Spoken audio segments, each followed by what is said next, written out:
하나님 우리에게 주신 말씀은 사도행전 26장 18절 말씀입니다. 한 목소리로 읽겠습니다. 시작. 그 눈을 뜨게 하여 어둠에서 빛으로 사단의 권세에서 하나님께로 돌아오게 하고 죄사함과 나를 믿어 거룩하게 된 무리 가운데서 기업을 얻게 하리라 하더이다. 아멘. 눈을 뜨게 하는 사명, 눈을 뜨게 하는 사명이라는 제목으로 여러분과 말씀을 나누도록 하겠습니다. 예수님은 바울에게 사람들의 눈을 뜨게 하라고 사명을 주셨습니다. 그렇다면 도대체 눈을 뜨게 한다는 게 무슨 말일까요? 전 지금 눈을 뜨고 있지 않습니까? 그렇죠? 근데 그런 눈은 아니겠죠. 그런 눈이 아니라 바로 영적인 눈을 뜨게 하라는 사명이었습니다. 예수님은 관념이나 철학이 아닙니다. 만약 어떤 사람이 여러분에게 기독교인이 도대체 뭘 믿는 거냐 묻잖아요. 자, 그러면 얘기해야 돼요. 당신은 지금 질문이 잘못됐습니다. 다시 어떤 분이 여러분한테 도대체 당신은 뭘 믿는 겁니까? 라고 물어본다면 얘기해 줘야 돼요. 지금 당신이 질문을 잘못하셔서 제가 대답할 수가 없습니다. 이렇게 설명을 하는 거예요. 그러면 왜 그게 잘못됐냐? 우리는 무엇을 믿는 사람이 아니에요. 누구를 믿는 사람이에요. 그러니까 what이 아니라 who예요. who. 그러니까 내 믿음의 대상은 what이 아니라 who라는 거예요. 그 기독교는 깨달음이 아니에요. 내가 좌선을 하고 앉아있거나 동굴이나 산에 가가지고 깊이 있게 명상을 해가지고 깨달음을 얻는 종교가 아니라는 겁니다. 신학이 아니에요. 기독교는 신학도 아니고 개념이나 논리도 아니에요. 우리가 믿는 것은 교리가 아니에요. 우리가 믿는 건 누굴까요? 이걸 분명히 해야 돼요. 근데 이 차이를 아는 게 쉽지가 않아요. 근데 이 차이를 알면 신앙의 방향이 달라지고 색깔이 달라지고 성장의 속도가 달라요. 신앙은 공부하듯이 하는 분들이 계세요. 신앙을 공부하면 신앙을 공부해서 신앙에 성장할 수 있을까요? 도움은 돼요. 도움은 되지만 변수예요. 상수가 아니에요. 신앙의 결정적인 분기점은 만남이에요. 그래서 신앙을 와세 개념으로 가게 되면 자꾸 공부하게 되지만 지식이 늘어나지만 사람이 변하는 것에 있어서는 한계가 있어요. 그런데 후 쪽으로 가면 완전 달라요. 후로 가면 만남이죠. 그러면 사람의 신앙 성장이 놀라보게 달라져요. 여러분의 신앙의 방향이 what이 아니라 who가 되기를 축원합니다. 무엇보다 우리가 믿는 그 예수님은 살아계신 분입니다. 믿으십니까? 이게 중요해요. 우리가 믿는 것은 과거의 이야기가 아니에요. 어떤 사람이 했던 옛날 이야기가 아니란 뜻이에요. 우리의 믿음은 지금 이 순간에도 살아계신 그분을 믿는 거예요. 그 예수님이 저와 함께 하시고 여러분과 함께 하십니다. 그게 뭐냐면 바로 부활신앙이에요. 부활신앙. 신앙을 보면 예수님의 죽음과 고난이 있고 예수님의 부활이 있어요. 어떤 게 더 중요할까요? 여러분 어떻게 생각하세요? 예수님의 죽음, 십자가의 고난과 죽음이 있고 부활이 있습니다. 어떤 게 더 중요할까요? 부활이 더 중요해요. 왜냐하면 부활이라는 단어에는 뭐가 숨겨 있습니까? 죽음이 있으니까. 죽었기 때문에 부활한 거잖아요. 그런데 우리들의 신앙을 보면 대체적으로 어디에 방점이 찍혀 있냐면 고난과 죽음에 있어요. 그렇죠? 그런데 사도행전 우리가 계속 지금 공부하고 있지만 사도행전에 보면 예루살렘에 바울이 갔을 때 그곳에서 설교를 5번 해요. 유대인들 앞에서, 사내들인 공회 앞에서, 그 다음에 벨릭스 앞에서, 베스도 앞에서, 오늘 본문의 아그리빠 왕 앞에서 설교를 해요. 그런데 그 모든 설교의 핵심이 뭐냐면 바로 부활이에요.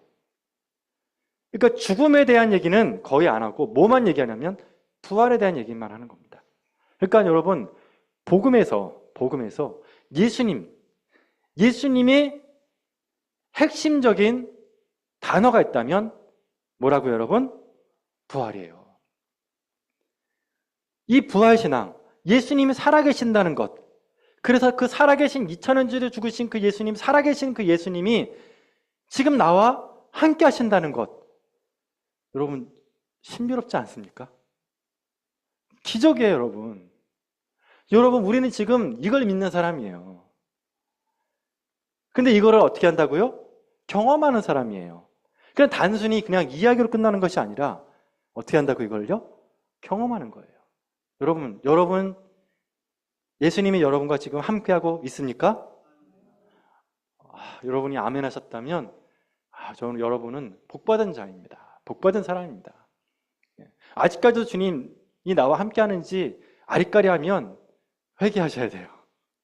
정말 회개해야 돼요. 주님이 살아계시는 건 알겠지만 그 주님이 나와 함께 계셔? 왜 아리까리 하잖아요? 회개해야 돼요. 아직 제대로 된 신앙의 레일을 타지 못한 거예요. 만나야 돼요. 그 살아계신 예수님, 그거 진짜였네. 와, 그 옛날 얘기인 줄 알았는데 그게 아니네. 와, 2000년 전에 죽은 분이 지금도 살아계시네. 경험하는 거예요. 이 경험이 여러분 사람을 바꾸는 거예요. 여러분께 묻겠습니다. 사람이 바뀔까요? 안 바뀔까요? 여러분 인생을 이렇게 돌아보세요. 사람이 바뀌던가요? 예, 안 바뀝니다. 진짜 안 바뀝니다. 신앙생활을 오래 하면 바뀔까요? 안 바뀔까요? 안 바뀌어요. 신앙생활을 오래 한다고 바뀌는 거 아니에요. 그럼 여러분, 신학교 졸업하면 사람 바뀔까요? 안 바뀔까요? 예, 제가 알아요. 안 바뀌어요. 예, 그래서 마지막으로 하나 볼게요. 나이 먹으면 사람이 바뀔까요? 안 바뀔까요? 더 안 바뀌어요. 죽도록 안 바뀌어요. 예, 진짜 안 바뀌어요. 정말 사람은 안 바뀌어요. 예. 정보는 사람을 바꾸지 못해요. 정보는. 그럼 잔소리는요? 안 바뀌어요. 별의별 것으로 다 안 바뀝니다. 그럼 언제 바뀌냐? 딱 하나밖에 없어요. 예수님 만나는 밖에 없어요. 그래서 사람이 예수님 만나고 은혜 받으면 바뀌어요. 그런 사람은 제가 봤어요. 그러니까 신앙생활 오래 하고 머리에 든 게 많고 공부 많이 하는 사람이 바뀌는 경우는 제가 못 봤다니까요. 더 굳어져요. 그래서 여러분, 제가 그 박사님들 보면요, 그 어떤 박사님이 저한테 비유를 했어요. 박사가 뭔지 아냐? 그래서 뭐예요? 그랬더니 박사는 요런 사람이야. 그래서 뭔데요? 그랬더니 요거밖에 못 봐. 말 있잖아요, 말. 예? 말할 그 얼굴에다가 이렇게 놓잖아요. 왜 그런지 아세요? 딴 데 보지 말라고. 앞만 보고 달리라고 이렇게 하거든요. 그러니까 박사가 그렇게 된대요. 그러니까 하나밖에 못 보는 사람이 박사라는 거예요. 공부 많이 하면요, 사람이 더 마음과 더 굳어버린다는 거예요. 예. 그러니까 본인의 오히려 잘 모른다고 생각하는 사람이 좀 더 변화의 폭이 커요. 예. 어쨌든 공부하고 사회에서 지지가 높다고 해서 그 사람이 바뀌는 게 아니다. 언제 바뀌냐? 산전수전 다 겪고 정말 겸손해질 때, 인생은 허무하구나, 별거 아니구나, 정말 아무것도 아니구나, 그러면서 천부여 의지 없어서 주 앞에 나아갑니다. 이런 사람만 바뀐다는 거예요. 자신이 얼마나 부족한 사람인지, 인생이 얼마나 덧없는지 온몸으로 느끼고 나면 그때서는 조금 금이 가요. 클렉이 가요. 겸손히 가요. 그런데 거기서 하는 건 한 단계 더 가야 돼요. 주님 만나야 돼요. 제가 예전에 인상 깊었던 집사님이 한 분 계셨습니다. 뭐냐면은 교회를 안 나오죠. 집사님인데. 근데 아내분은 권사님이신데 너무 신앙이 좋으셔. 그래서 그분을 찾아가기도 하고 뭐 교회 오라고 권면도 하는데 절대 안 오셔요. 하여튼 뭐 세상이 너무 좋으셨나 봐요. 그런데 그분이 이제 병원에 입원하셔서 찾아갔어요. 찾아갔더니 그분이 제가 그런 분 처음 봤어요. 그 모습을. 그렇게 교회에 안 나오셨던 집사님이셨는데 기도합시다 그랬더니 그 침상에서 두 무릎을 가지런히 모아놓고 두 손을 이렇게 꼭 끼고 간절하게 기도하시는 모습을 봤어요. 이제 좀 바꿀 마음이 있으시구나, 마음이. 이제 주님 앞에 나아가시는구나. 그러니까 사람이 그렇다는 거예요. 사람이 그래요.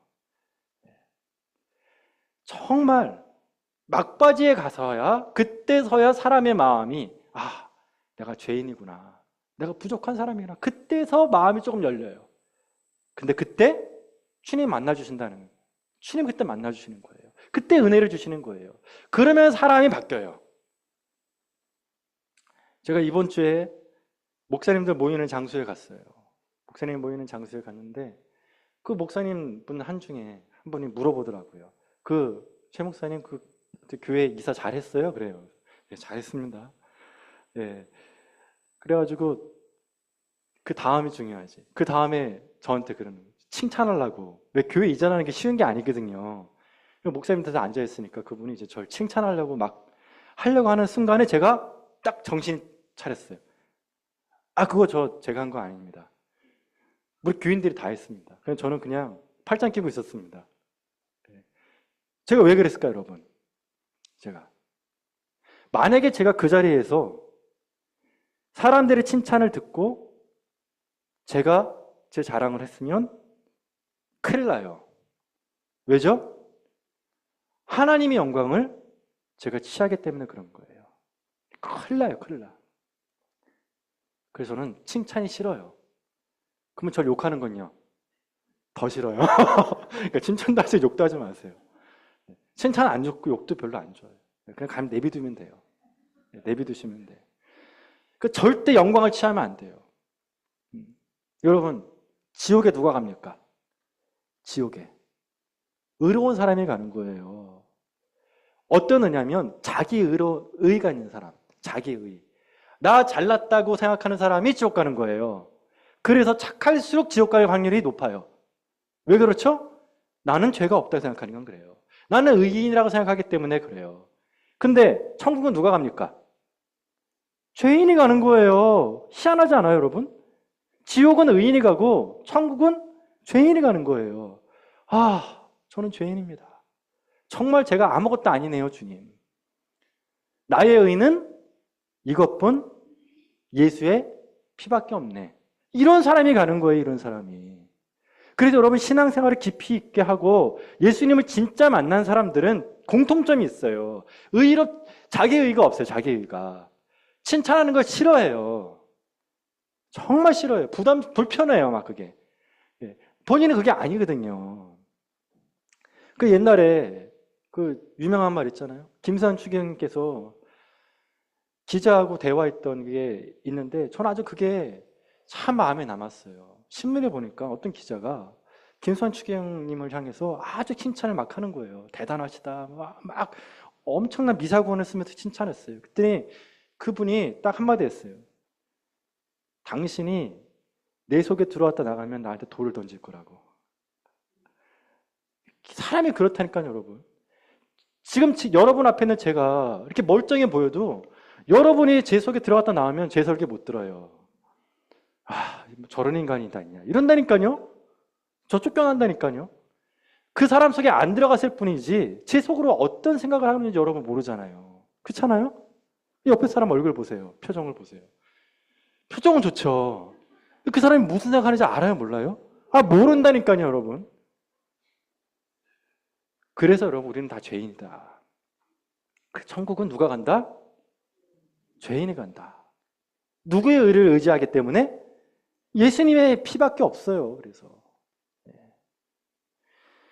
자, 성경 말씀에 이런 말이 있습니다. 맹인은 맹인을 인도할 수 없다. 자, 그 예수님이 누구의 눈을 뜨게 했습니까? 바울의 눈을 뜨게 했잖아요.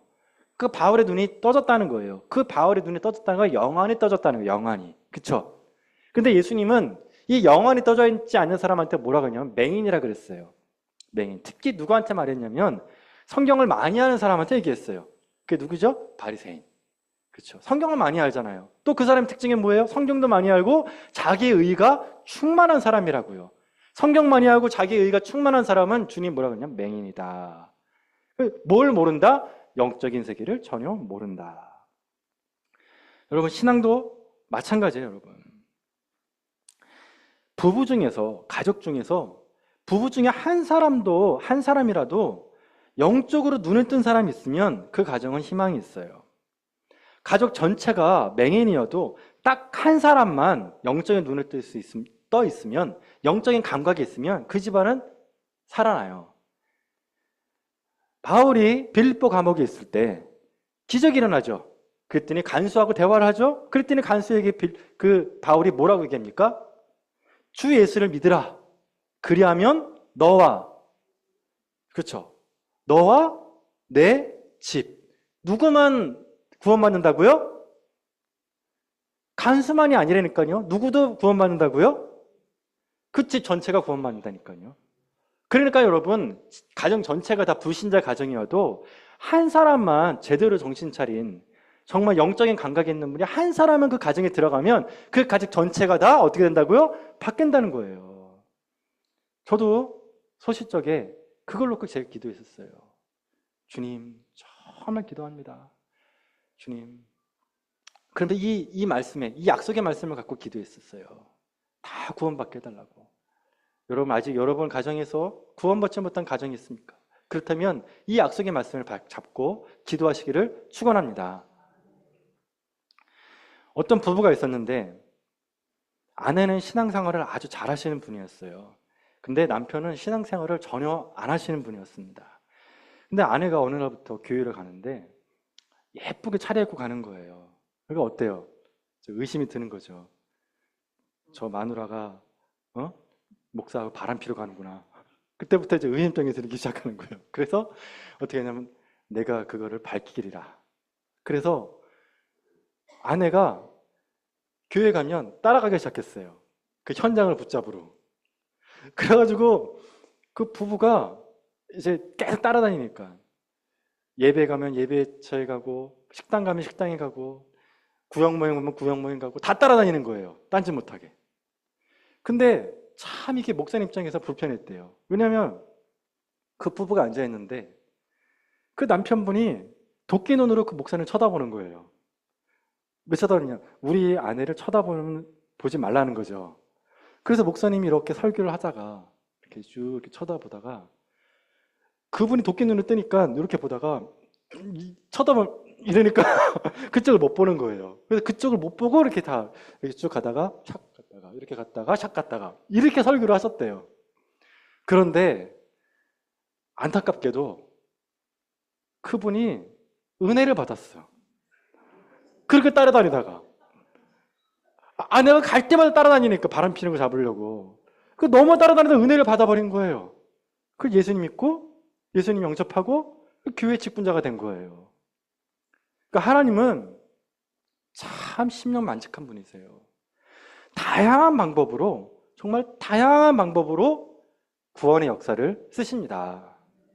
그러니까 우리가 할 일은 뭐냐? 우리가 할 일은 주님, 제 영적인 눈을 뜨게 해주시고 저를 통해 제 주변 사람들도 주님 만나는 축복을 허락해 주십시오.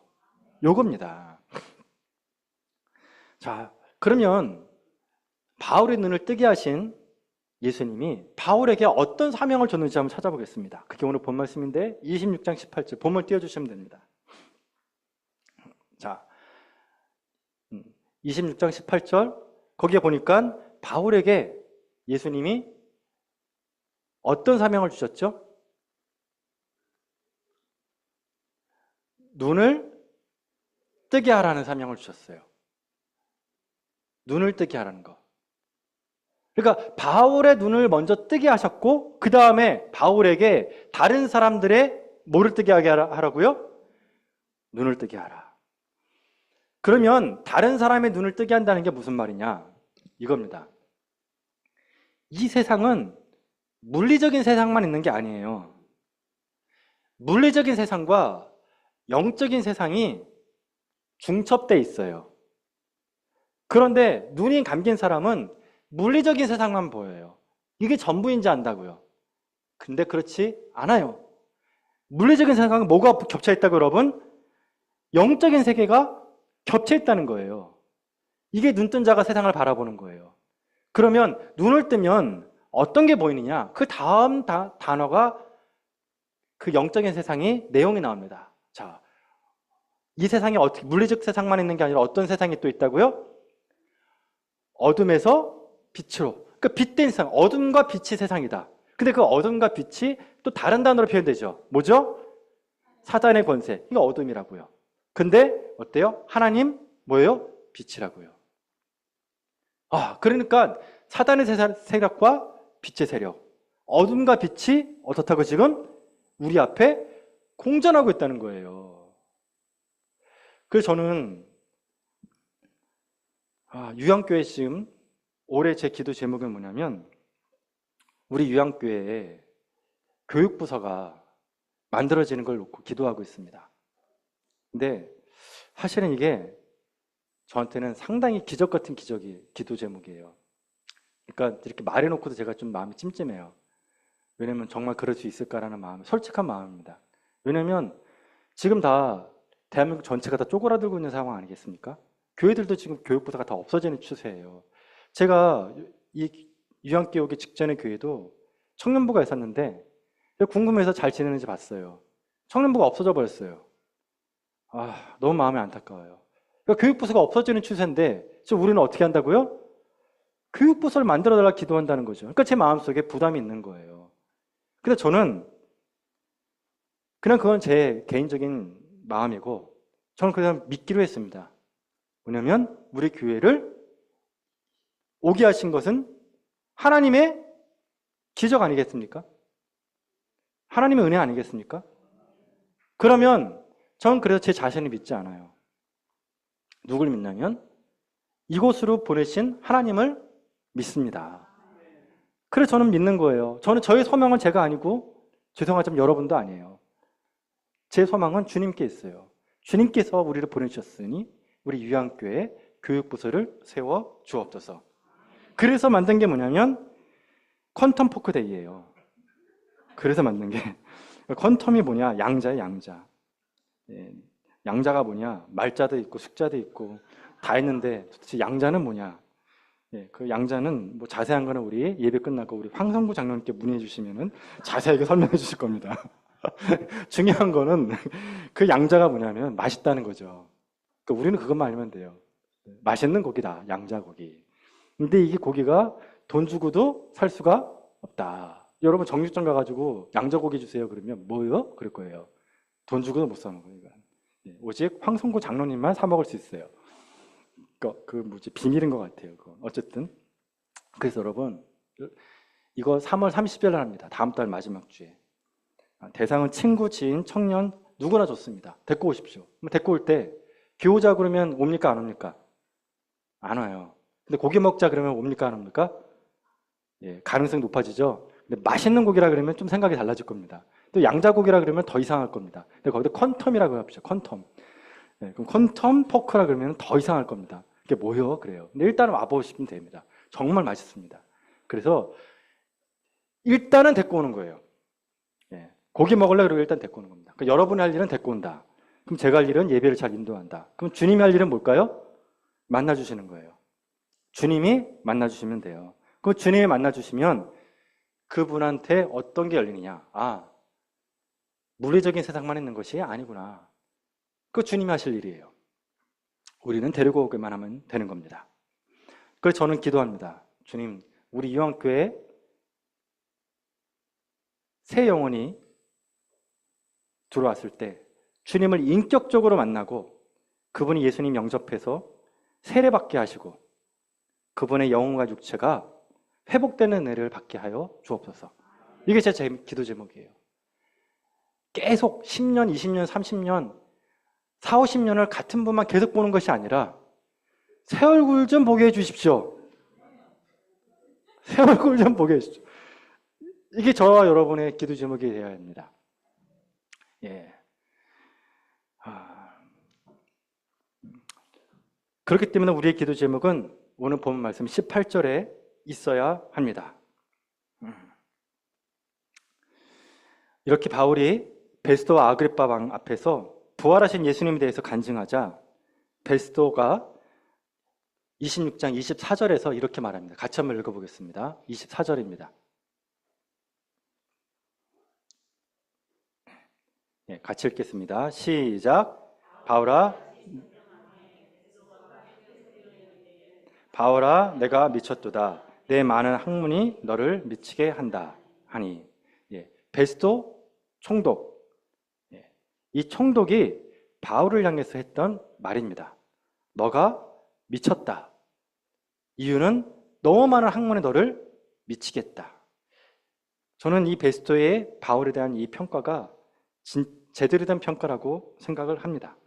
왜냐하면 영적인 세계는 제가 아무리 얘기를 해도 듣는 사람이 믿지 않으면 절대 믿지 않을 겁니다. 정신 나간 소리처럼 들릴 겁니다.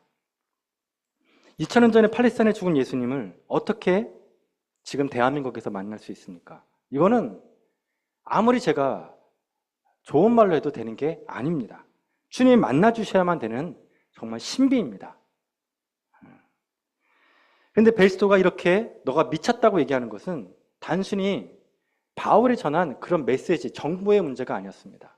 성경에 나오진 않았지만 분명히 바울이 침을 튀기면서 이 얘기를 했을 겁니다. 침을 튀기면서 확신에 차서. 지금도 제가 아직도 기억하는 교수님 중에 한 분이 있습니다. 근데 그 교수님이 강의를 하면 맨 앞자리는 비어 있습니다. 지금 우리 교회처럼 이렇게 앞자리가 비어 있는 거예요. 왜 그러냐면은 교수님이 하도 열정적으로 해가지고 침이 거기까지 튀는 거예요. 침을 뱉는 게 뱉을 정도로 막 침 팍팍 튀어가지고 그 앞에 안 앉는 거예요. 저쪽. 그래가지고 그 강의를 내용을 들으면은 조금 약간 좀 그런데 그분의 그 열정의 사람들이 감동을 받아요. 왜냐면 그게 저분이 진짜 자기 얘기를 하는구나. 진정성. 저분이 진짜 믿는 걸 얘기하는구나. 그러니까 베스도 총독이 본 게 바로 요거예요. 바울이 지금 말한 게 지어내는 말 같지는 않은 것 같아요. 지어내는 말 같지는 않고 진짜로 말하는 것 같아요. 자기 경험을 얘기하는 것 같아요. 진짜 경험을요. 근데 믿기는 쉽지가 않아요. 그래서 미쳤다고 그러는 거예요.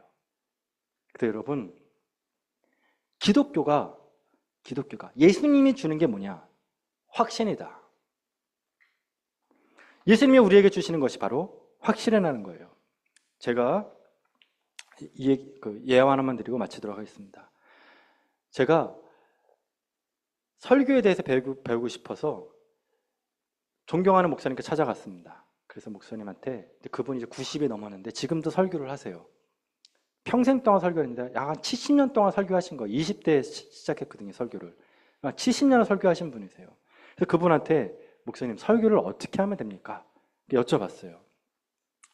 근데 여러 가지 얘기를 거의 뭐 1시간에 2시간 동안 저한테 강의하듯이 쫙 얘기해 줬어요. 제가 궁금한 거 다 물어보고 그분 대답해 주시고. 참 감동이었는데 그 중에 그분이 했던 말 중에서 제 마음속에 딱 모처럼, 대모처럼 딱 박힌 게 하나 있습니다. 그 단어가. 그게 뭐냐면 확신이에요. 그분이 뭐라고 했냐면 설교할 때 확신이 없는 말을 하지 마라. 그러면 혀가 꼬인다. 이게 제가 풀어주는 거예요. 이제 지금부터 제 해석이에요. 뭐냐면 설교할 때 확신이 없는 말을 하면 말이 길어진다는 거예요. 그런데 너가 이건 진리야, 이건 하나님의 말씀이야 라는 확신이 들면 말이 짧아질 거래요. 그리고 자신감이 생길 거래요. 그래서 전하면 되니까. 그래서 확신이 없는 설교를 들으면 말하는 사람도 본인이 무슨 말하는지도 모르고 듣는 사람도 머리가 아프다는 거예요. 뭔 소리야 저게. 그런데 말하는 사람의 확신이 있으면 그게 좀 시시하고 앞뒤가 안 맞고 좀 부족해도 그게 그 사람들의 마음에 전달된다는 거예요. 진정성이 느껴진다는 거죠. 그게 바로 여러분 진리가 주는 힘이에요. 그래서 여러분 진리는, 예수님은 우리에게 뭘 주신다고요? 확신을 줘요. 인생에 대한 확신을 줘요. 그 여러분들 생각해 보세요. 내가 지금 잘 살고 있나? 내 인생이 이렇게 마무리도 되는 건가? 내 인생, 돌아온 인생을 돌아보십시오. 또 앞으로 살아갈 인생을 생각해 보십시오. 목적과 의미를 생각해 보십시오. 내가 지금 잘 살아왔고 잘 살고 있고 잘 살아갈 것인가에 대한 확신이 있습니까? 여러분 자신의 인생에 대해서 박수칠 마음이 있습니까? 여러분, 이 확신을 주는 게 뭐냐면 예수님이라는 거예요. 그래서 여러분, 예수님을 믿으면 뭐가 생기냐면 마음에 확신이 와요. 아, 이렇게 살면 된다.